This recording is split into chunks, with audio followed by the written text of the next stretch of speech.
What if a queen's death didn't bring silence, but terror? What if her body refused to decay? This is not legend. This is the fate of Isabella of Castile, the queen who united Spain and in death became a horror no priest could explain. Spain, 1490s, a land of smoke and blood. The Inquisition dragged heretics through the streets, confession torn from their lips by fire and iron. Granada, the last Muslim kingdom, fell to Christian swords. Church bells tolled as mosques crumbled. At the center of it all, Isabella, ruthless, devout. Beside her, Ferdinand. Together, they forged a kingdom out of conquest and fear. To some they were chosen by God, to others, executioners in crowns. But Isabella paid for her triumphs. Plague haunted her cities, famine gnawed at her people, and her own children withered before her eyes. She buried sons and daughters. She wore black more than gold. Grief carved hollows into her face. By 1504, the queen was crumbling, her body frail, her skin waxen, like melting candlelight, her voice a cracked whisper that carried only prayers. Still, she clutched her rosary until her final breath, and when it came, Spain mourned. The queen, the mother of empire, gone. But death did not end her story. It began something darker. Her coffin was sealed, candles burned, prayers rose in the cold night air. And then rumors. The body did not smell. The body did not rot. In a kingdom ruled by faith and fear, whispers spread like plague. Isabella was not resting. She was waiting. The queen was dead, but her journey was just beginning. Her body was placed in a heavy coffin, a coffin meant to contain silence, not fear. The court gathered in black. Priests led the chants. The air was thick with incense, heavy enough to choke. The scent of roses fought against the truth of what lay inside. But when the lid was closed, people noticed something strange. There was no stench, no creeping rot, no decay at all. The whispers started in the shadows. Her body is preserved. God has touched her. No, something darker. The coffin was carried from Medina del Campo to Granada, a journey of weeks across mountains and valleys, a funeral procession through storm and mud. At night, soldiers swore they heard sounds inside the box, a shift, a thud, the echo of weight against wood. No priest dared open it, no noble dared ask, so they marched on, candles flickering in the wind, Isabella's coffin swaying on the shoulders of men who dared not speak. When storms lashed the roads, the coffin tilted. Once it even slipped into a riverbank. The pallbearers dragged it out, soaked in black water, terrified to touch it. Still, no rot. Still, no smell. By the time they reached Granada, fear had eclipsed mourning. The people no longer saw Isabella as a sainted queen. They saw her as something else. A body that would not die. A corpse that would not rest. Granada, the last jewel Isabella had torn from her enemies. Now, it would cradle her body. Her coffin was carried through the Alhambra, the palace of fallen kings. Marble halls echoed with prayers. Crosses were raised where once the crescent moon had glowed. She was laid to rest in the royal chapel, beside the tombs of conquerors, beneath vaulted ceilings that rang with hymns. But still, whispers would not die. The coffin was too heavy, too silent, too untouched by time. Months passed, then years. Granada's clergy, restless, grew uneasy. They wanted proof that Isabella had not become something unnatural. At last, the coffin was unsealed. Candles trembled in the shadows. The priests lifted the lid, and what they saw chilled them. Her body was there, whole, intact, the skin pale, stretched, but not destroyed, the face unmistakable. The queen looked, asleep, the lips still defined, the hands still clasping her rosary. Even the silk wrappings clung to her like new cloth. One priest staggered back, another whispered that she was a saint, another crossed himself in terror, but none could deny it. Isabella was untouched by rot. Her corpse had defied time itself, and in a land soaked in superstition, this was not comfort, it was fear. Because if God had preserved her, why did her body feel so heavy? Why did her silence feel alive? Word of Isabella's incorrupt body spread. At first, it was whispered in monasteries, then, it echoed through the courts of Spain. To the faithful, this was proof. God had chosen her. The queen was not just ruler, she was a saint. But to others, it was a curse, a sign that her spirit lingered, a warning that the blood she spilled had chained her soul to earth. Ferdinand, her husband, saw an opportunity. A queen who would not decay could be a symbol of eternal rule, a weapon sharper than any sword. So the story was nurtured. The incorrupt queen, the chosen of God, the eternal mother of Spain. But the whispers refused to stay pure. Soldiers remembered the sounds inside her coffin. Priests recalled the unnatural weight of her body. Courtiers swore they saw her face in dreams. And always, the body remained untouched. No smell, no collapse, just silence. Years turned into decades, yet still she lay preserved, eyes closed, rosary clutched, like a queen waiting to rise. Granada's chapel became both tomb and shrine.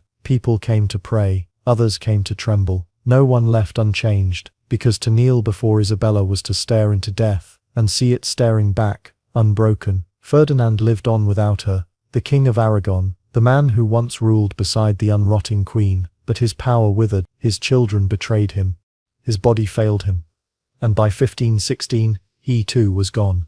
When his coffin was carried to Granada, courtiers whispered, would Ferdinand rest beside her? Would his flesh defy decay, like hers? The answer came quickly. His body rotted, just as all bodies do. The stench clung to his coffin, the silk wrappings stained. He was entombed beside Isabella, but there was no comparison. One king turning to dust, one queen untouched. Priests prayed over them both, but their voices trembled when they spoke her name, because she still looked alive, because she still seemed to wait. Visitors who entered the chapel swore they could feel it, the difference between them, the silence of a king and the presence of a queen. Centuries later, when both coffins were disturbed, the truth was laid bare. Ferdinand's bones crumbled at a touch. Isabella's corpse, still whole, still heavy, still clinging to her rosary. Two rulers, two destinies, one erased by time, the other preserved in horror. Her body was more than a corpse now. It was a message, a weapon in stone, and silence. Priests declared it a miracle, proof that God had blessed her reign, that Spain's conquests were divinely ordained, that her expulsion of Jews and Muslims was holy, not cruel. The faithful knelt before her coffin, candles guttered in the chapel, priestess whispered through the cold air. Every word fed the legend, the incorrupt queen, the eternal mother of empire. But not everyone was comforted, for her children carried her legacy like chains. Her daughter Joanna, known to history as La Loca, the Mad Queen, she wept at her mother's tomb. She raged at priests who touched the coffin. She clung to Isabella's presence, as if it could anchor her sanity. Yet the body brought no peace, only obsession, only fear. Joanna herself would later wander with her husband's rotting corpse, a queen trapped in the shadow of another body that refused to rot. To her, Isabella was not proof of holiness. She was proof that death itself could cling to bloodlines. The dynasty inherited power, but it also inherited dread. Every heir knew the story. Every heir carried the weight. Because in Granada, beneath marble and shadow, Isabella still waited, unrotting, unyielding, a queen who refused to let go. Time passed, dynasties rose and fell, but Isabella remained. Her chapel became a monument.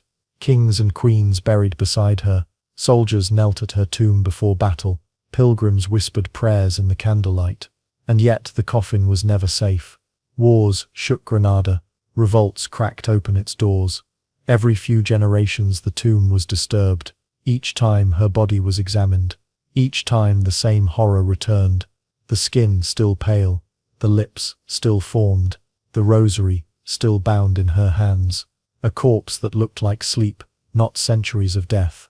By contrast, her husband was dust, her children, bones. Even the finest kings reduced to fragments. Only Isabella resisted time. For some, this was holy, a miracle etched in flesh. Proof of divine favor, but for others, it was unbearable, because her silence did not feel peaceful. It felt oppressive, like a queen still ruling. Long after her reign had ended, scholars noted her weight never changed.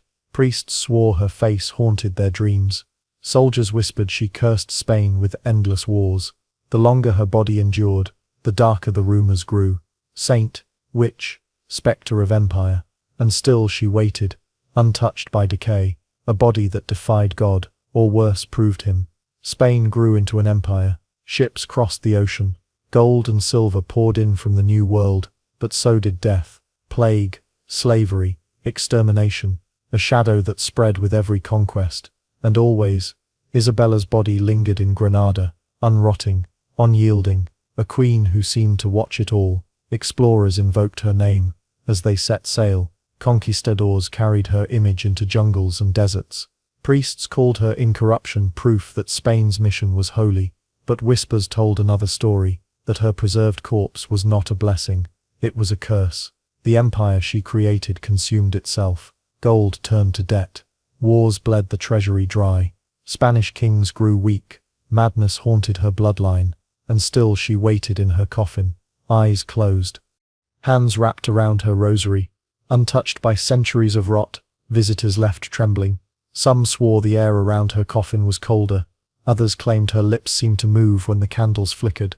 Even in silence she spoke, through plague, through war, through the endless rise and fall of empires. Because Isabella was not just a queen in stone, she was the reminder of something Spain could not bury. Its power, its sins, its ghost. Centuries turned. Spain's empire crumbled, but Isabella did not. Her body remained sealed in Granada, a queen who refused to vanish, a corpse that would not yield. Even in modern times she was disturbed again. Historians studied her remains. Doctors sought a reason. Science tried to explain what faith and fear could not. Some said it was the dryness of Granada's air. Some claimed it was the coffin's construction. Others whispered of herbs, of oils, of secrets lost to time. But none could answer the simple truth. Why her? Why only her? Ferdinand was dust. Her children, bone. Generations of monarchs, erased. Only Isabella endured. Flesh clinging to her form, like time itself bowed to her. The chapel stands today, silent, cold. Visitors file past, staring at the stone that seals her. They do not see rot. They do not smell decay. They see only a coffin heavy with presence. A queen still waiting. Was she chosen by God, condemned by curse, or simply too powerful for death to claim? No one can answer. But every candle lit in Granada carries the same whisper. Isabella is not resting. She is waiting. Her body never rotted. But Isabella isn't the only monarch who defied death. If you want more, step deeper into the crypt. Subscribe to Shrouded History. We'll uncover history's corpses.